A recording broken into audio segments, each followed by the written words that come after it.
Hello, Alpha. Welcome to today's Daily Bible Bite.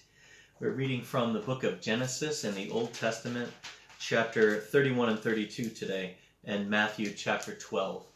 So here it goes, chapter 31. Now Jacob heard the words of Laban's sons, saying, Jacob has taken away all that was our father's, and from what belonged to our father he's made his wealth. And Jacob saw the attitude of Laban, and behold, it was not friendly toward him as formerly. Then the Lord said to Jacob, return to the land of your fathers and to your relatives, and I will be with you. So Jacob sent and called Rachel and Leah to his flock in the field, and he said to them, I see your father's attitude, that he is not friendly toward me as formerly. But the God of my father has been with me. You know that I served your father with all my strength, yet your father has cheated me, changed my wages 10 times. However, God did not allow him to hurt me. If he spoke thus, the speckled shall be your wages, then all the flock brought forth speckled. And if he spoke thus, the striped shall be your wages, then all the flock brought forth striped.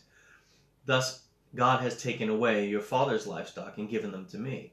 And it came about at the time when the flock were mating, that I lifted up my eyes and saw in a dream, and behold, the male goats which were mating were striped, speckled, and mottled.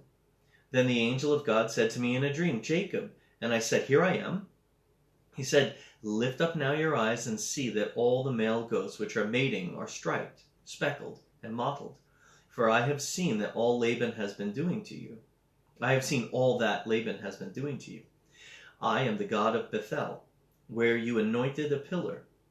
But where you made a vow to me, now arise, leave this land, and return to the land of your birth. Rachel and Leah said to him, Do we still have any portion or inheritance in our father's house? Are we not reckoned by him as foreigners? For he has sold us, and has also entirely consumed our betrothal price. And surely all the wealth which God has taken away from our father belongs to us and to our children.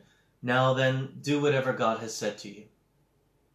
And then Jacob arose, and he put his children and his wives on camels, and he drove away all the livestock and all his property which he had gathered and acquired, his acquired livestock which he had gathered in Paddan Aram, to go to the land of Canaan, to his father Isaac.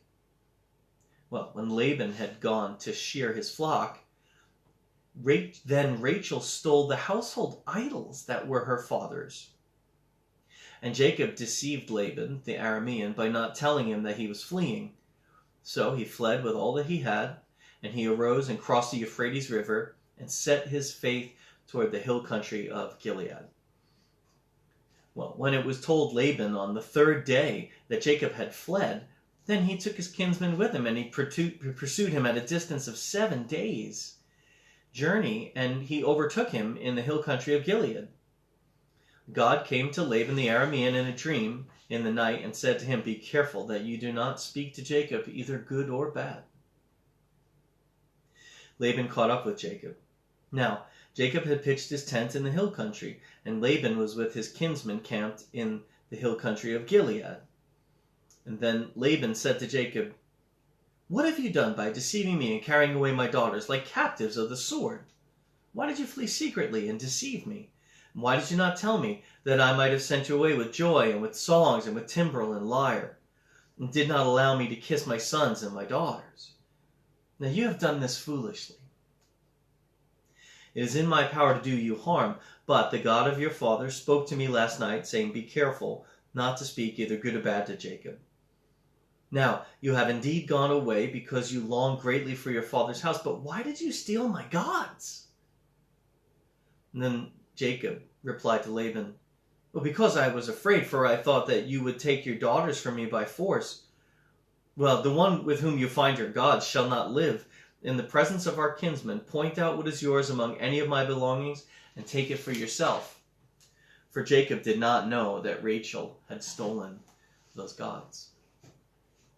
So Laban went into Jacob's tent, and into Leah's tent, and into the tent of the 2 maids, but he did not find them. And then he went out of Leah's tent and entered Rachel's tent.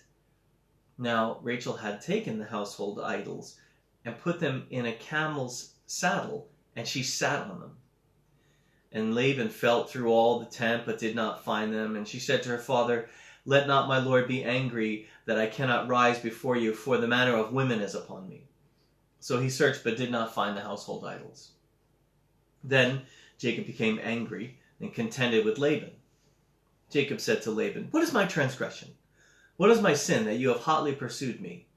Though you have felt through all my goods, what have you found of all your household gods? See, set it here before my kinsmen and your kinsmen, that they may decide between us two. These 20 years I have been with you. Your ewes and your female goats have not miscarried, nor have I eaten the rams of your flocks. That which was torn of beasts I did not bring to you. I bore the loss myself. You required it of my hands, whether stolen by day or stolen by night. And thus I was by day, and thus I was. By day the heat consumed me, and the frost by night, and my sheep fled from my eyes. These 20 years I have been in your house. I served you 14 years for your 2 daughters, and 6 for your flock, and you changed my wages 10 times. If the God of my father, the God of Abraham, and the fear of Isaac had not been for me, surely now you would have sent me away empty-handed. God has seen my affliction and the toil of my hands, so he rendered judgment last night." Then Laban replied to Jacob, "The daughters are my daughters, and the children are my children, and the flocks are my flocks, and all that you see is mine. But what can I do this day to these my daughters, or to their children whom they have borne? So now, come, let us make a covenant, you and I. Let it be a witness between you and me." And then Jacob took a stone, and he set it up as a pillar. And Jacob said to his kinsmen, "Gather stones." And so they took stones and made a heap, and they ate there by the heap. Now Laban called it Jegar Sahadath. Jegar Sahadath. And Jacob called it Galid. Laban said, "This heap is a witness between you and I, you and me this day." Therefore it was named Galed and Mitzvah.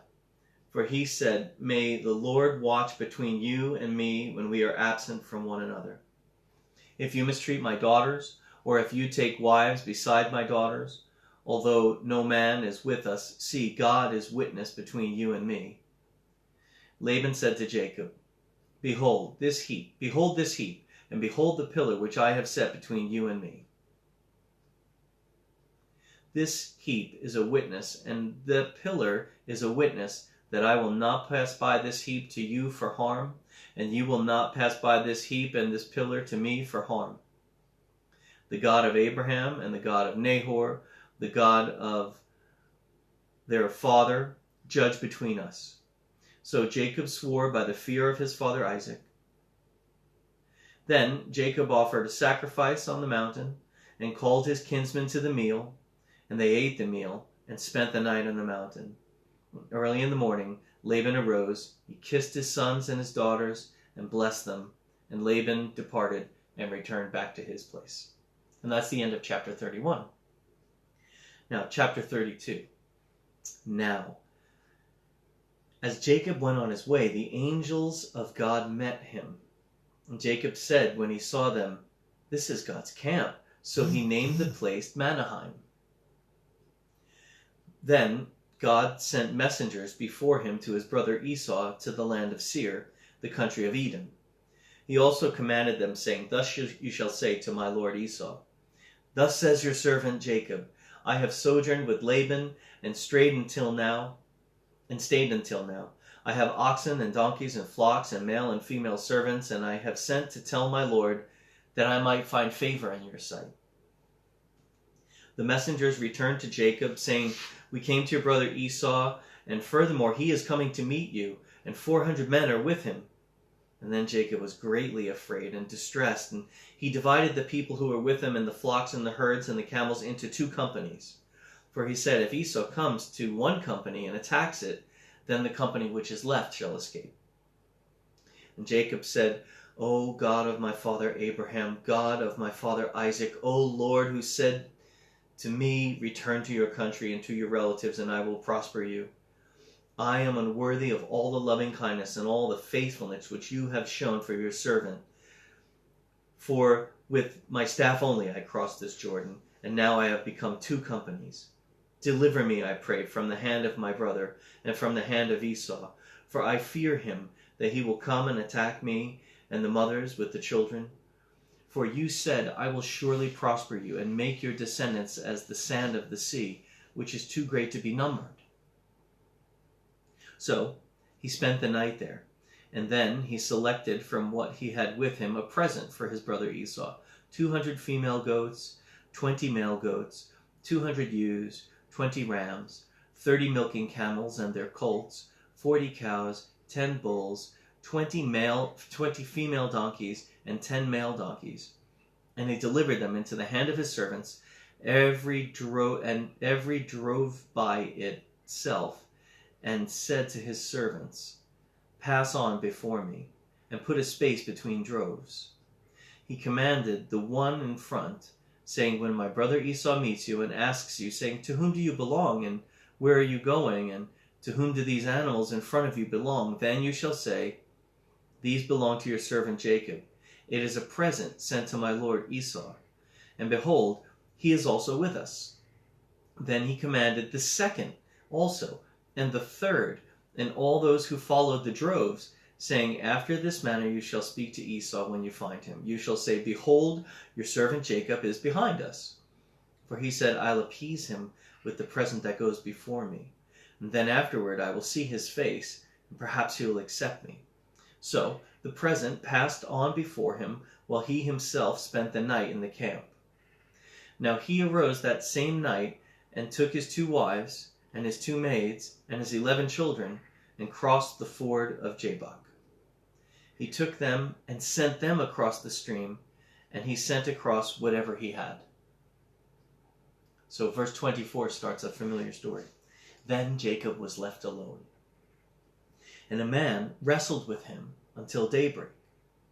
And when he saw that he had not prevailed against him, he touched the socket of Jacob's thigh, so that the socket of his thigh was dislocated while he wrestled with him.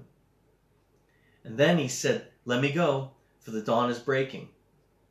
But Jacob said, I will not let you go unless you bless me. And so he said to him, What is your name? And he said, Jacob. And then the man said, Your name shall no longer be Jacob, but Israel, for you have striven with God and with men, and have prevailed. And then Jacob asked him and said, Please tell me your name. But he said, Why is it that you ask my name? And he blessed him there. So Jacob named the place Peniel, for he said, I have seen the face of God, yet my life has been preserved. Now the sun rose upon him just as he crossed over Peniel, and he was limping on his thigh. Therefore to this day the sons of Israel do not eat the sinew of the hip, which is on the socket of the thigh, because he touched the socket of Jacob's thigh in the sinew of the hip. Tradition. And that's the end of chapter 32. Then in Matthew chapter 12, the Gospel of, according to Matthew, the story of Jesus Christ. At that time, chapter 12, verse 1, Jesus went through the grain fields on the Sabbath, and his disciples became hungry and began to pick the heads of the grain to eat. But when the Pharisees saw this, they said to him, Look, your disciples do what is not lawful on the Sabbath. And he said to them, Have you not read what David did when he became hungry, he and his companions, how he entered the house of God, and they ate the consecrated bread, which was not lawful for him to eat, nor for those with him, but for the priest alone? Or have you not read in the law that on the Sabbath the priests in the temple break the Sabbath and are innocent? But I say to you that there is something greater than the temple here. But if you had known what this means, I desire compassion and not sacrifice, you would not have condemned the innocent. For the Son of Man is the Lord of the Sabbath, says Jesus. Departing from there, he went into their synagogue, and a man was there whose hand was withered, and they questioned Jesus, asking, "Is it lawful to heal on the Sabbath?" so that they might accuse him. And he said to them, "What man is there among you who, if he has a sheep, and if it falls into the ditch on the Sabbath, will he not take hold of it and lift it out? How much more valuable then is a man than a sheep? So then it is lawful to do good on the Sabbath." And then he said to the man, "Stretch out your hand." He stretched out his hand, and it was restored to normal, like the other. But the Pharisees went out and conspired against him as to how they might destroy him.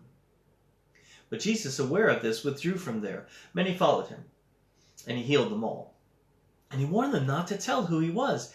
This was to fulfill what was spoken through the prophet Isaiah, when he said, "Behold my servant, whom I have chosen, my beloved, in whom my soul is well pleased.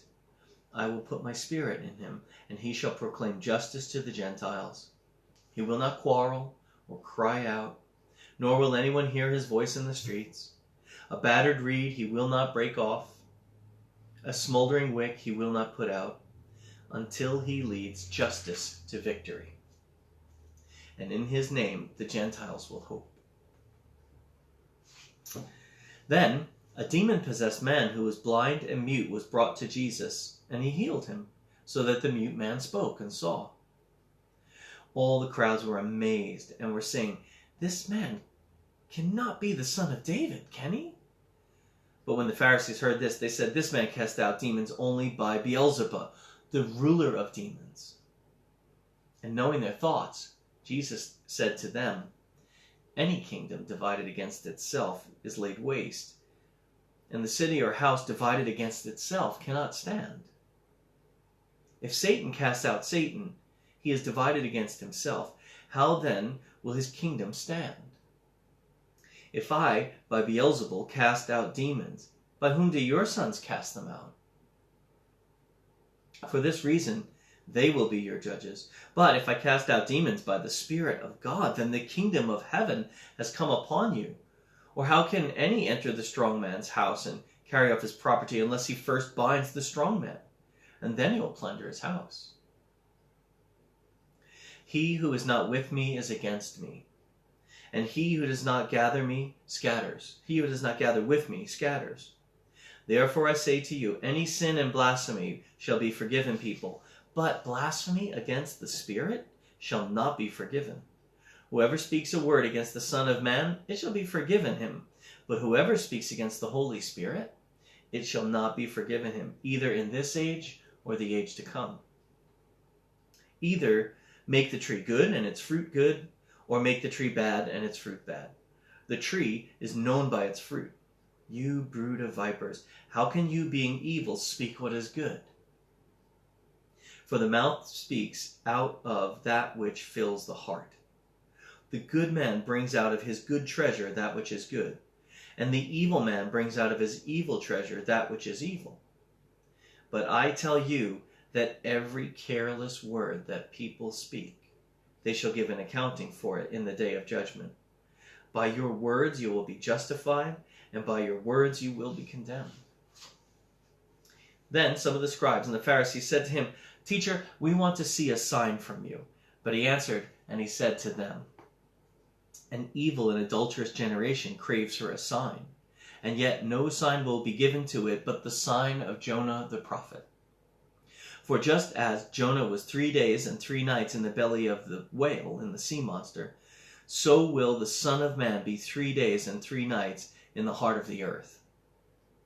The men of Nineveh will stand up with this generation at the judgment, and will condemn it, because they repented at the preaching of Jonah. And behold, something greater than Jonah is here. The queen of the south will rise up with this generation in the judgment and condemn it, because she came from the ends of the earth to hear the wisdom of Solomon. And behold, something greater than Solomon is here. Now, when the unclean spirit goes out of a man, it passes through waterless places, seeking rest, and does not find it. And then it says, I'll return to my house from which I came. And when it comes, it finds it unoccupied. swept, and put in order. And then it goes and takes along with it 7 other spirits more wicked than itself, and they go in and they live there. And the last state of that man becomes worse than the first. That is the way it will also be with this evil generation. While he was still speaking to the crowds, behold, his mother and his brothers were standing outside seeking to speak to him. And someone said to him, Behold, your mother and your brothers are standing outside to speak to you. But Jesus answered the one who was telling him, and he said, Who is my mother and who are my brothers? And he stretched out his hand toward his disciples, and he said, Behold, my mother and my brothers. For whoever does the will of my Father who is in heaven, he is my brother and sister and mother. And that's the end of chapter 12 of Matthew. That's the end of our daily Bible Bite. God bless you and keep you. And we'll see you tomorrow, Friday, for the last installment this week of Daily Bible Bites. Bye. God bless you.